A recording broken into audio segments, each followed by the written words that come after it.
Bonjour à tous et bienvenue sur la chaîne. J'espère que vous allez tous très très bien.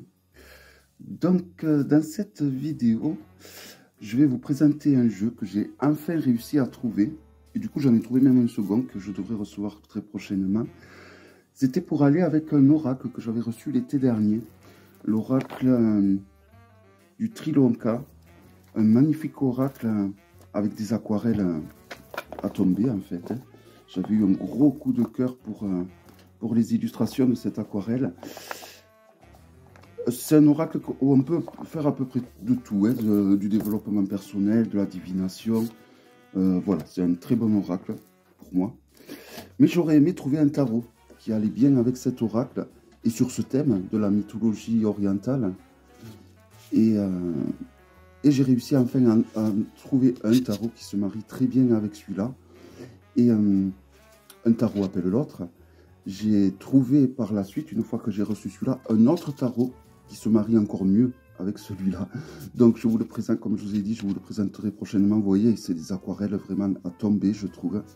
Elles sont magnifiques. Alors après, c'est personnel, c'est moi qui les trouve très très belles, hein, évidemment. Donc, je vais vous présenter le tarot qui s'appelle Kuan Yin Di Tarot. Et voilà, je trouve qu'il va divinement bien donc avec cet oracle, parce que j'avais du mal vraiment à associer, j'arrivais pas à associer cet oracle avec, j'ai essayé de nombreux tarots avec, mais j'arrivais pas du tout à l'associer avec. Bon, en soi, c'est pas bien grave, parce qu'il a besoin d'aucun tarot, hein. Mais voilà, j'aime bien associer les jeux ensemble, et donc en plus, ce tarot est magnifique, je trouve. Évidemment, c'est moi qui... C'est personnel, comme je vous dis souvent. Alors, il s'agit donc du Guanindi Tarot. Donc un tarot, c'est... Alors celui-là, il est principalement axé sur la mythologie thaïlandaise, me semble-t-il, qui sont très proches toutes les unes des autres.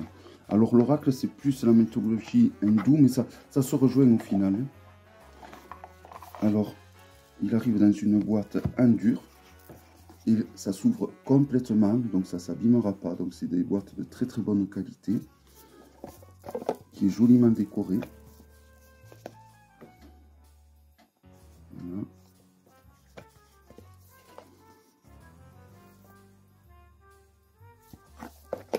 Voilà, il n'y a pas de guidebook, mais il y a un flash code.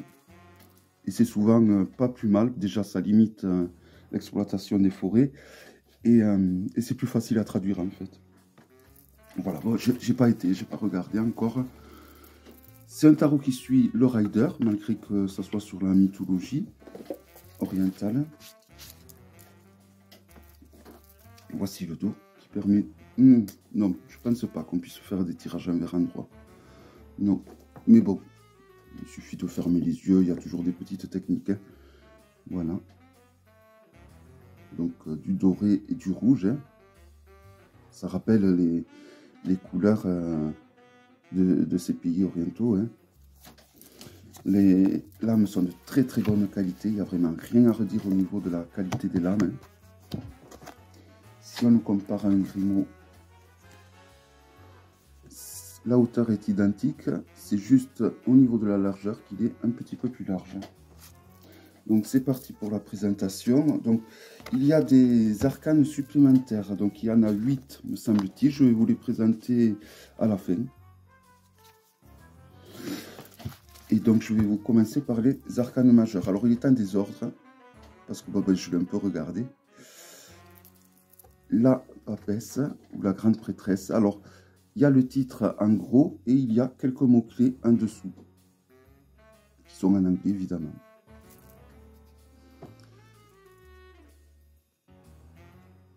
Donc c'est de très beaux graphismes, je trouve, de très belles couleurs. La force. Et le prochain que je devrais recevoir, il est très proche de celui-là, mais moins enfantin peut-être. L'étoile. Donc c'est toujours le même principe, on a le titre écrit en gros, et quelques mots-clés en dessous. La lune.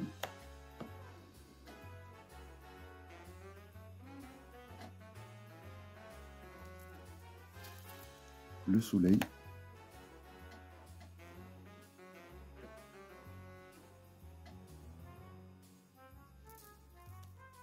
le jugement.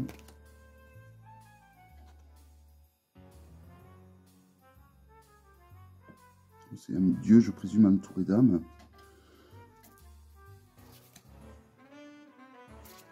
Le monde. Alors sur le monde, on remarquera les 4 animaux du Feng Shui. Donc le tigre blanc, le dragon azur ou le dragon vert, la tortue noire et le phénix rouge, que l'on doit normalement poser aux 4 coins cardinaux de la maison. Et ils apportent donc des bienfaits bien spécifiques. La justice.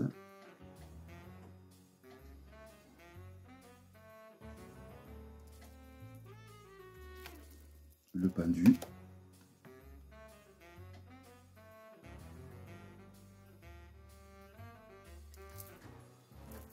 La mort. Donc la mort qui est incarnée par ce personnage central qui est en train, on dirait, de faire table rase à une guerre. Hein, en donnant au final perdant aux deux clans. La tempérance. Je trouve que c'est un jeu très très coloré et j'aime beaucoup ce style d'illustration.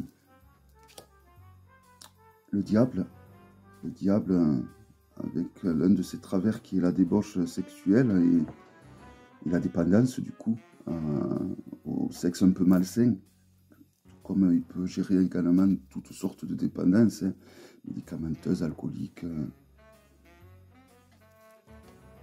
La tour.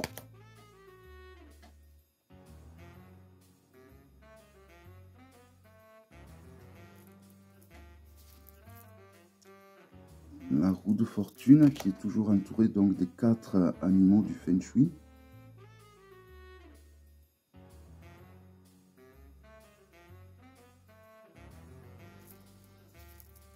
L'ermite. Cette lame est magnifique, je trouve. Elle me plaît vraiment énormément. Le magicien également. Bon, elles sont toutes magnifiques, mais c'est vrai qu'il y en a toujours quelques-unes qui nous plaisent un peu plus que les autres. Le fou aussi, j'aime beaucoup. Ce jeu me fait apprécier des lames que par habitude, j'aime sans plus en fait. Donc pour ça, c'est très intéressant. Les amoureux.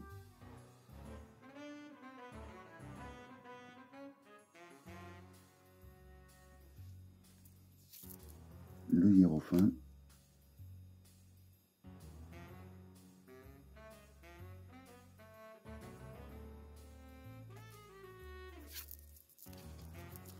L'empereur.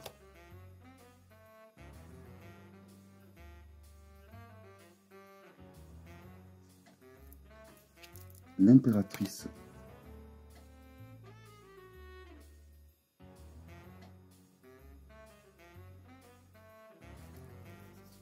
Le chariot, que j'aime beaucoup également. Mais cela, je l'aime bien en général. Hein. Et j'adore les couleurs, tous ces dégradés de blanc ou de gris. J'aime beaucoup le gris, plus ça va. Et donc là, on va passer au numéral. Vous voyez, rien que les majeurs, ça fait un petit tas assez sympathique, ce qui prouve donc de la qualité des lames. Hein. Donc le 6 de pentacle. Alors je m'excuse qu'il soit en désordre, j'ai pas eu le temps de le... Enfin, j'ai pas pris le temps de le remettre dans l'ordre. Hein. Mais toujours pareil, vous avez donc le nom de la lame écrit en gros et quelques mots-clés en dessous.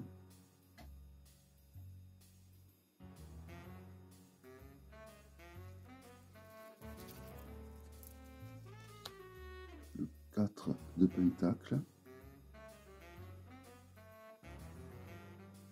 Donc du coup on reconnaît assez facilement les mineurs. Hein. Donc c'est un jeu qui suit le rider, hein, le 3 de pentacle. D'un point de vue numérologique, et puis même d'un point de vue esthétique. Hein. En cherchant bien, pour certaines. Après il y en a toujours qui qui se différencie un petit peu, ce qui est normal. Hein. Le 2 de pentacle. L'As de pentacle.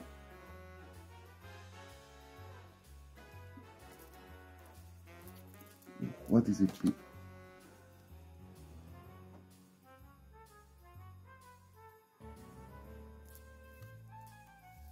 La Reine des épées.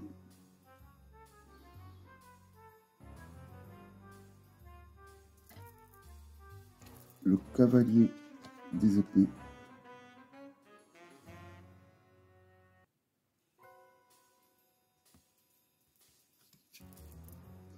Le Page des épées.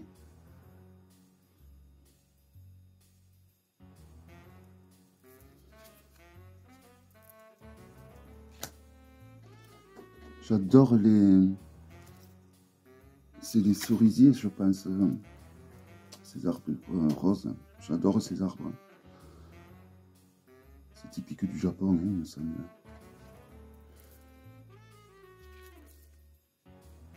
Le 9 de pentacle, le 8 de pentacle, pardon.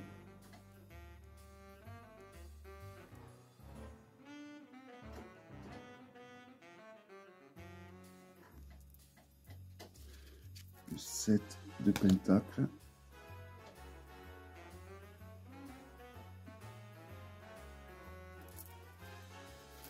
Le Cavalier de pentacle.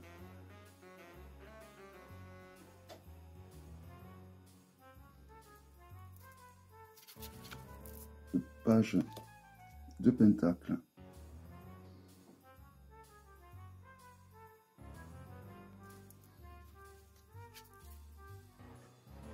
Ouais, vraiment, toutes les illustrations ont été faites dans le détail, je trouve. Hein,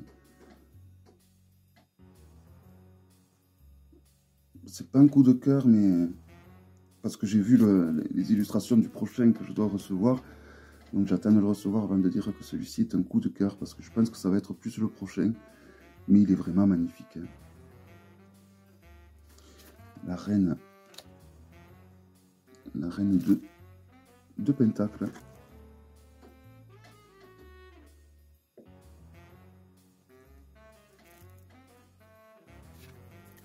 On passe au bâton avec le 5. Le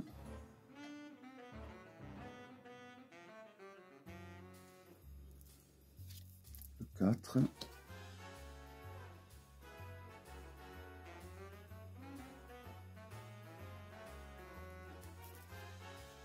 Le 3. Magnifique là aussi les graphismes.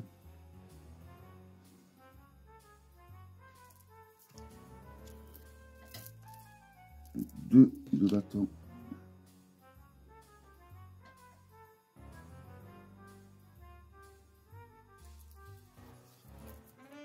Un las de bâton. Qui est tout aussi beau. Hop, je range un peu. Le page de bâton.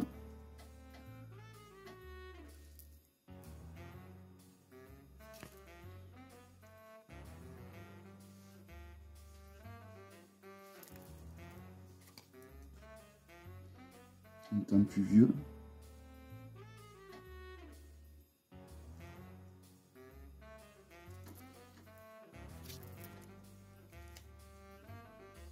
Donc on reconnaît après la symbolique du rider sur certaines lames, c'est évident. Hein. Sur d'autres, sur certaines, ils ont pris un peu de liberté, ce qui est très bien, moi je trouve. Hein. Quand le jeu est trop proche d'un rider, moi j'aime bien que les illustrations changent un peu, qu'ils apportent vraiment une autre ouverture. Hein.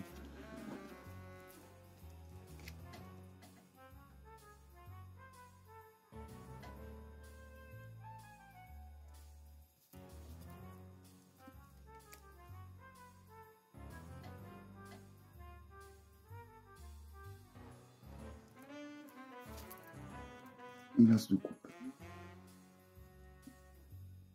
Très beau aussi. Bon, je ne vais pas dire très beau à chaque lame, hein, mais ça le mériterait. Hein. Le roi de bâton. Alors, les personnages de course représentent des divinités, je présume. Bon, et c'est pas que dans les personnages de course, c'est en général du jeu, hein, remarque. La reine. Super bien fait. Le cavalier.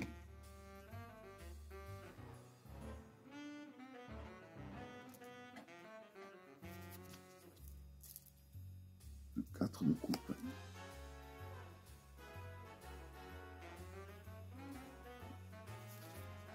3 de coupe. Le 2 de coupe.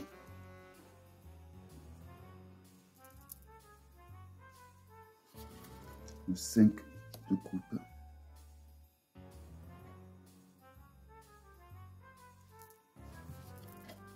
Le page de coupe.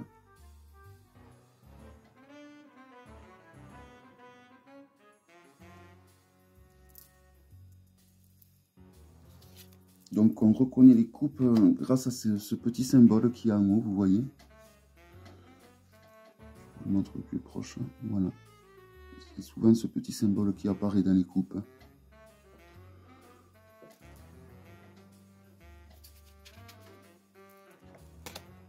Là on les voit ici.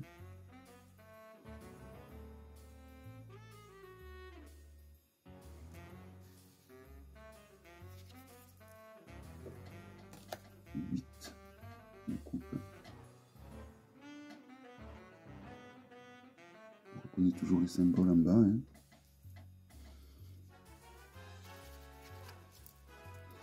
Les épées, donc un mental qui peut être très dur des fois.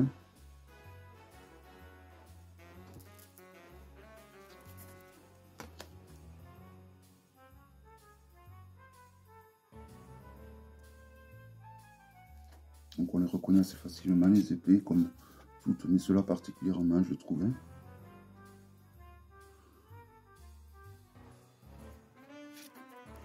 Le 7 d'épée.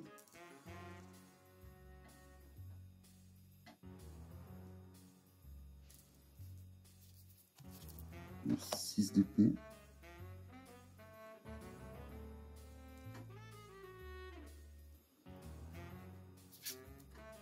Le 5 des épées.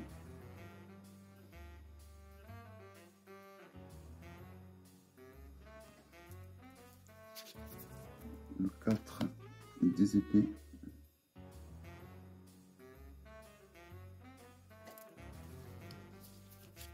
Le 3 des épées.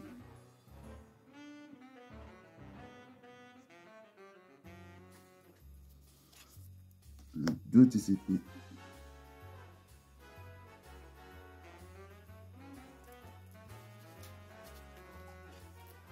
L'as des épées, que j'aime beaucoup. Simple mais efficace. Le roi des épées. Non, pardon, le roi de coupe.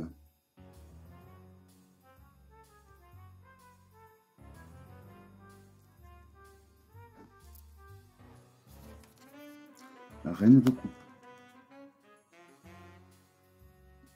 Ça pourrait faire un magnifique tableau.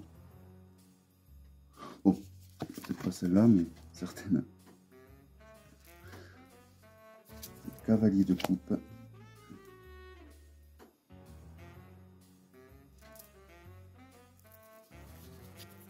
Le 7 de coupe. Et le 6 de coupe. Voilà donc pour le tarot. Alors maintenant je vais vous présenter les cartes oracle ou les spéciales cartes comme eux ils appellent. Alors il y en a 1, 2, 3, 4, 5, 6, 7 et 8. Donc il y en a 8. Donc là ça représente des divinités. Et il y en a 4 qui vont représenter donc les fameux animaux du Feng Shui. Donc, je les trouve particulièrement réussies, ces 8 cartes spéciales. Donc là, on a la tortue noire. Alors, je me suis fait des petites notes. Donc la tortue noire, Alors, elles existent en figurine, en fait. Hein. Donc, vous avez la tortue noire, le phénix rouge. La tortue noire, il faut la placer dans le nord de la maison. Et elle va vous apporter du soutien, de la protection. Elle apporte de manière lente mais régulière une amélioration de carrière professionnelle ainsi que de la prospérité. Elle symbolise la longévité et l'endurance. Le phénix rouge. Alors le phénix rouge, il se place au sud et il symbolise une très bonne renommée et opportunité ainsi que de croissance.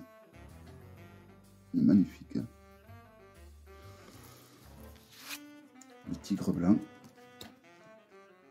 Alors le tigre blanc, il faut le mettre à l'ouest, plus bas que le dragon, au niveau de l'emplacement. Il protège la maison des agressions, il représente la stabilité, protège des torts ou des difficultés qui pourraient venir de l'extérieur. Il symbolise la puissance sereine et la protection. Très belle carte aussi.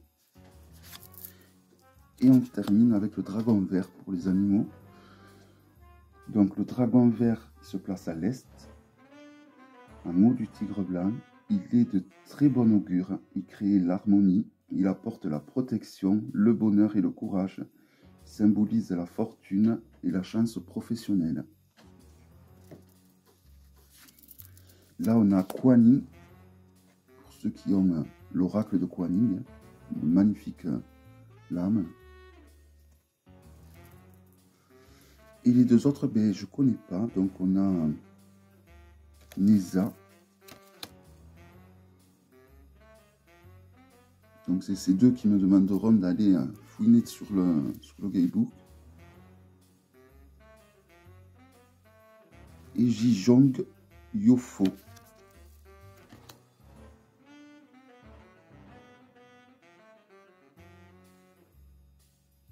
Voilà. Alors, je suis curieux d'avoir votre avis concernant ce jeu. Moi, je le trouve très beau. La qualité, elle suit. Vraiment, il est de très très bonne qualité. Il n'y a rien à redire à ce niveau-là. C'est vraiment un très très beau jeu. Voilà. Donc, j'espère que cette vidéo vous aura plu. Je vous donne rendez-vous à très bientôt pour une prochaine vidéo. Bye bye.